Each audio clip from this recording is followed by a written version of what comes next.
Hello everyone, welcome back to my channel economics Margdarshan. आज के इस वीडियो में हम डिस्कस करेंगे criticism of the law of diminishing marginal utility के बारे में।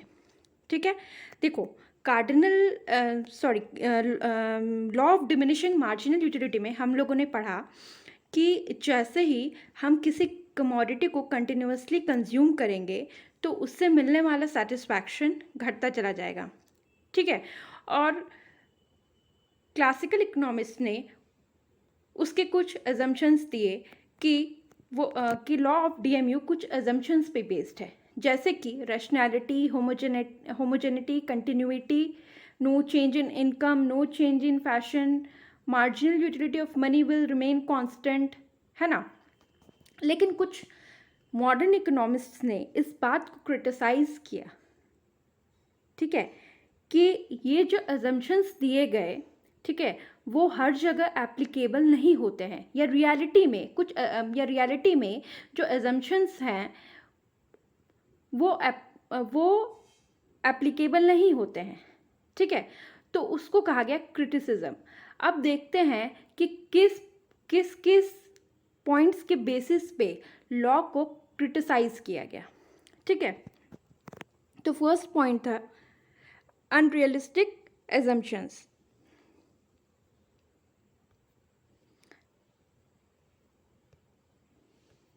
ठीक है, अनरियलिस्टिक एजम्पशंस का मतलब क्या हुआ, देखो हमने पढ़ा कि लॉ ऑफ डीएमयू कुछ एजम्पशंस पे बेस्ड था, जैसे कि no change in fashion, no change in income.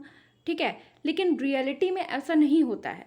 मान ले आज BMW की कार की डिमांड ज़्यादा है, ठीक है, अगर कल को कुछ उससे ज़्यादा एडवांस्ड फीचर वाली कार आ जाती है तो उसकी डिमांड ज़्यादा होगी।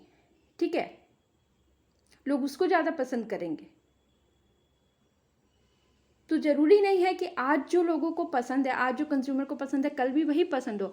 आज अगर हम कोई ड्रेस पहन रहे हैं, आज मुझे बहुत पसंद है, कल को अगर फैशन चेंज होता है, कल कोई और ड्रेस आती है, तो जाहिर सी बात है मुझे वो पसंद आएगी।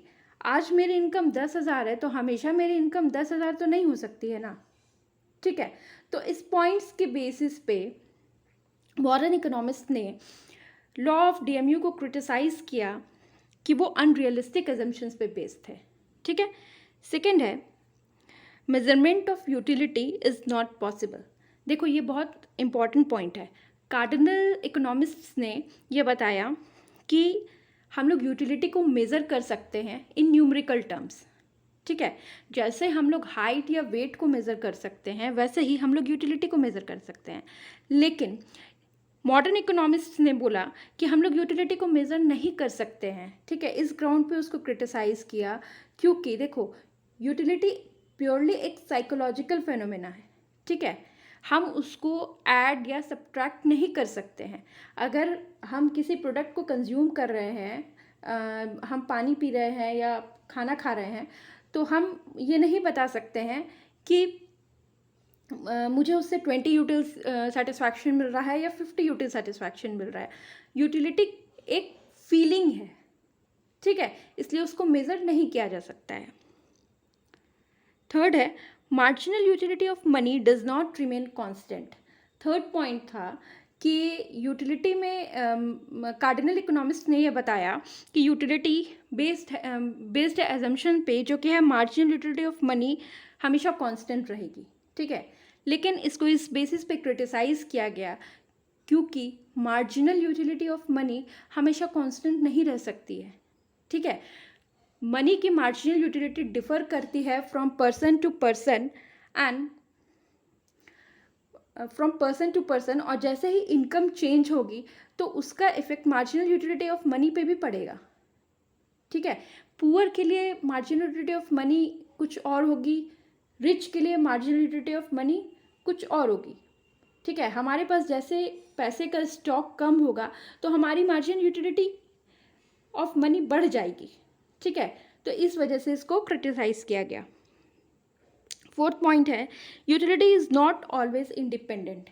ठीक है, देखो लॉ ऑफ डीएमयू में बताया गया कि किसी एक कमोडिटी के से मिलने वाले यूटिलिटी पर किसी दूसरे कमोडिटी का कोई अफेक्ट नहीं होगा।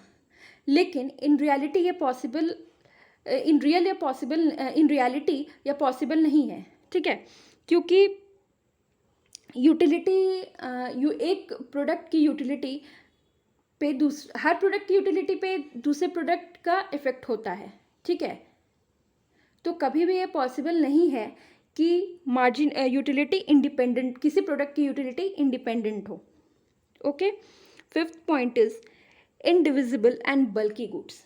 इंडिविजिबल एंड बल्की गुड्स पे इसको बेसिस पे इसको क्रिटिसाइज किया गया। कैसे? देखो, जो बल्की गुड्स हैं या इंडिविजिबल गुड्स हैं जिनको हम डिवाइड नहीं कर सकते हैं, जैसे कि हम एसी खरीद रहे हैं या हम कोई कार खरीदते हैं, ठीक है, तो हम उसको at a point of time एक बार में हम उसकी एक ही यूनिट खरीदेंगे ना। ऐसा तो नहीं है कि हम उसको खरीदते जाएंगे और उसका कंजम्पशन उसका सेटिस्फैक्शन घटता चला जाएगा तो वहाँ पे लॉ ऑफ डीएमयू अप्लाई होगा। ऐसा तो नहीं है, ठीक है। हम इन बल्की गुड्स को, इंडिविजिबल गुड्स को एक बार में एक ही यूनिट खरीदते हैं, है ना। और लॉ ऑफ डीएमयू में हमने देखा कि वह अप्लाइड होता है डिविजिबल गुड्स पे। जैसे मान लें एक पिज़्ज़ा है और उसको हम लोग इक्वल स्लाइसेस में डिवाइड करते हैं और कंज्यूम करना स्टार्ट करते हैं तो उससे मिलने वाला सेटिस्फैक्शन घटता चला जाएगा।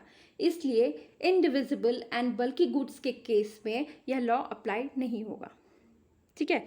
अब लास्ट पॉइंट है अ सिंगल वांट। देखो, लॉ ऑफ डीएमयू रिस्ट्रिक्टेड था सिंगल वांट तक। सिंगल वांट यानी कि consumer at a point of time, यानी कि एक बार में केवल अपने एक वांट को सेटिस्फाई कर रहा है, जबकि रियलिटी में ऐसा नहीं होता है। Human wants are unlimited. हम एक बार में अपने ढेर सारे वांट्स को सेटिस्फाई करना चाहते हैं, ठीक है। इसलिए इन केसेस पे, इन पॉइंट्स के बेसिस पे मॉडर्न इकोनॉमिस्ट्स ने लॉ ऑफ डीएमयू को क्रिटिसाइज किया था, ठीक है। तो आई होप यहाँ तक आपको क्लियर होगा। अगर आपको मेरी वीडियो अच्छी लगी हो तो शेयर कीजिएगा मेरे वीडियो को और लाइक कीजिएगा, और यूं ही जुड़े रहिएगा मेरे साथ। मैं आगे और भी वीडियोस लेकर आऊँगी। Thank you.